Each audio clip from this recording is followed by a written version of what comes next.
Hello, everyone. This is your coach Geeta Dubey, and I'm back with again another topic, and that's a very important topic for each and everyone. And what that is that are you still living on paycheck to paycheck, or are you still struggling with your finances?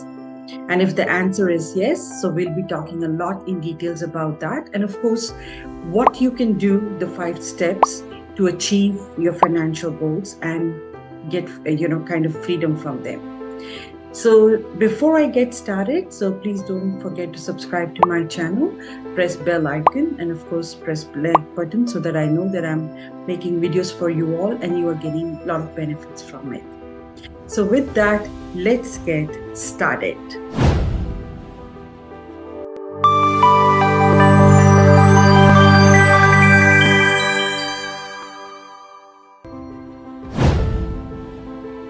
So the question we'll be addressing today is, are you tired of living paycheck to paycheck?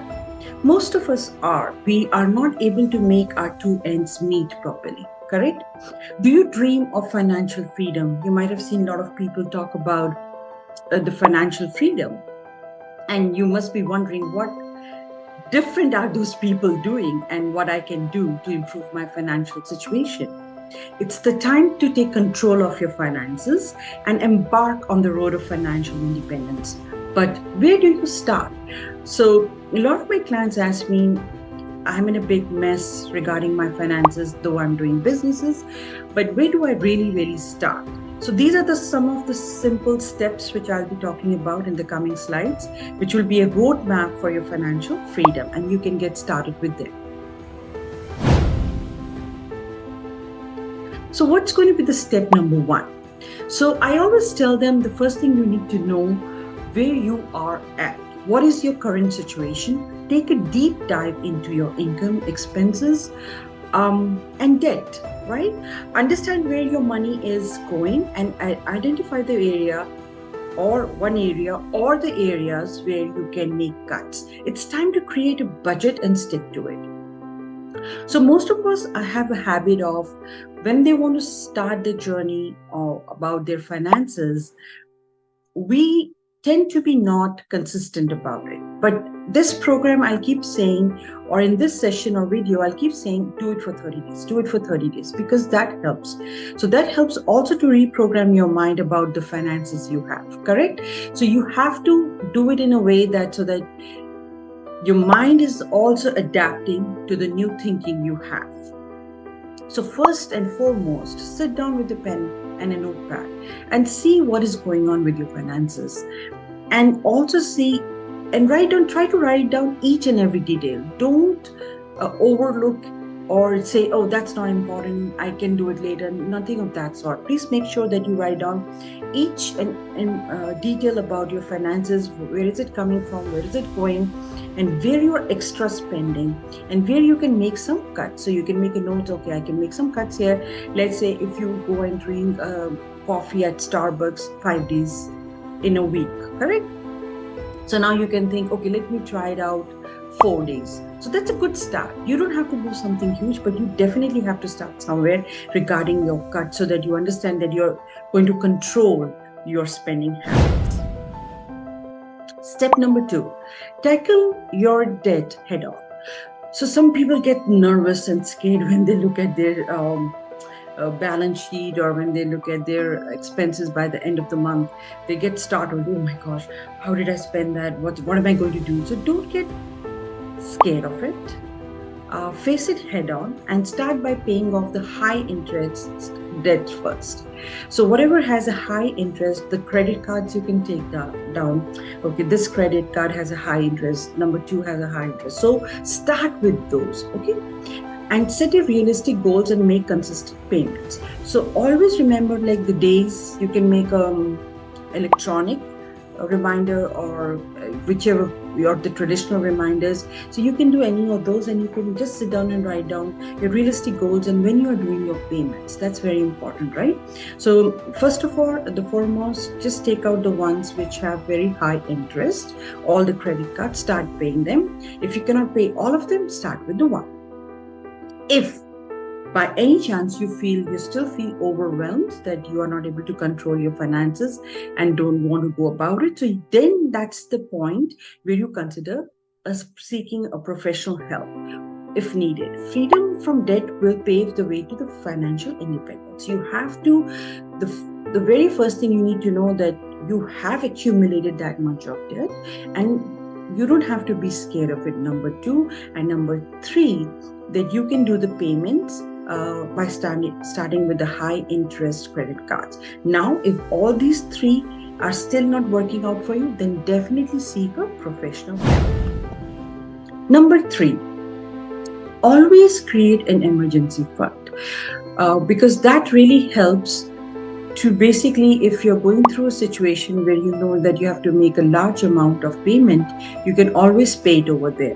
So create an emergency fund from your paycheck or from your business. Just keep like 5 to 10%, whatever you are comfortable with. You don't have to go overboard with it, but just let's say 5% if you're doing it, but do it every month and be very consistent about it.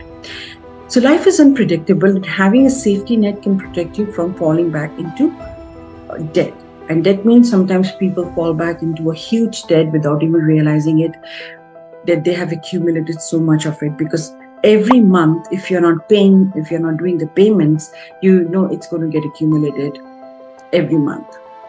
Start small and build it over time. So be smart about it. Just start small. I'm asking you to do this exercises for next 30 days and your life will change regarding your finances, because I have done it with so many of my clients and they feel so relieved.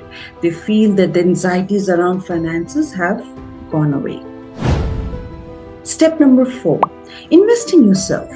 So a lot of people make this mistake, and I have a proprietary method where I talk about in my strategic financial freedom courses that you have to keep something for yourself. People do this mistake. They have allocated their money, the paycheck or the business, to everything else other than themselves. And that's a huge mistake. So even if it's a 1%, do it for you.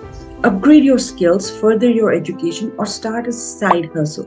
So do something about you, what you like, or don't spend it mindlessly. So there's a word of caution over there.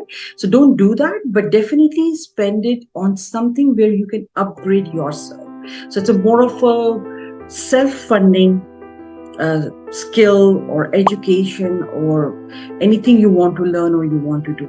The more knowledge and experience you have, the more opportunities will come your way. And that's a big thing, correct? So just even if you have to keep as little as 1%, just start doing it, okay?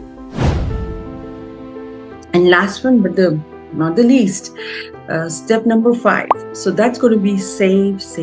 Like I said in the beginning of the slides, like if you are going to buy coffee at Starbucks 5 days a week, so you can cut down on one day and start with that. You'll have a homemade tea, or you can opt for smoothie or something homemade where you're not spending too much of money.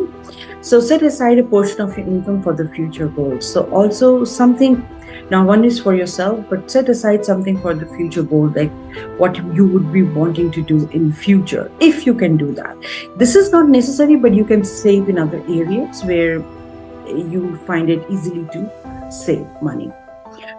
Whether it's buying a house, starting a business, or retiring comfortably. So you have to keep all those areas in your mind while you are kind of organizing your finances, right? Starting from anything from education to, let's say, working or business or houses or assets, or after that, the retiring age. So you have to plan it out all in once. Or if you're not able to do so, like I said in my previous slides, seek a professional help. They'll address your whatever the needs are at that moment, financial, and they would also guide you accordingly. Every dollar counts. So I think one of the famous people said, even if you start saving $1 a day, it's going to help you a lot, right? So people, if you start developing that mentality, it's about developing that mindset or that mentality around finances. It's nothing to do that, oh, it's only $1. Why do I need to save it? It's nothing of that. It's just the mindset around it finances that creates a huge opening to abundance of the finances. So just start saving whatever you have, even if it's a 50 cents, you would see the difference that you have already started to create regarding your finances. So remember, the road to the financial freedom is a journey, not a sprint. You don't have to rush into anything. You have to learn about it. You have to adapt to that new skill about finances. Okay, stay consistent and remain disciplined. Don't give up. So let's say today, if you're not able to save $1 and you get uh, overwhelmed or you get stressed about it, don't do that. Okay, so tomorrow do it $2. Um, and don't give up. So don't give up. I just do this, all these exercises for 30 days, and you will really see this things to like, you'll feel such a good emotion around money and finances that you will say, oh, at least I did something. So rather not doing anything and doing something, there's a thin line. So just start somewhere and you will start to see the difference. Your dreams of a debt free life and financial independence are within your reach. So always remember, whatever the other people you see when they talk about the financial freedom, it is also within your reach, and you can also achieve it. Start today for next 30 days. Note down every day what you are spending on and break free from the chains of debt. So today, if you take a notepad or electronic, whatever you want to do it, just start doing it. Just note down everything, and you'll start to see, oh, I spent this much, oh, I shouldn't have done this much.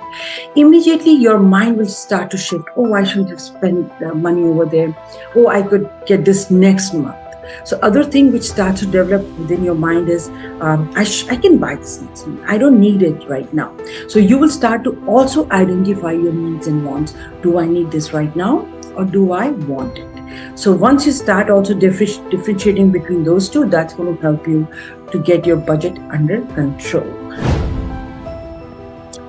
All right, with that, I hope you were able to see some clues or all of it about roadmap to your financial freedom, and you might have taken any of your points, the 5 points I discussed, and start working on them today, and you will start to see the differences happening.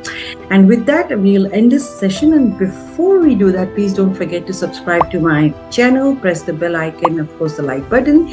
That will give me a huge encouragement to make such videos and come forward to you all. And also, in the future, I'll be coming back with more business growth tips, and of course with more motivation and life coaching tips. So with all that, thank you so much for being with me today, and you all have a wonderful day.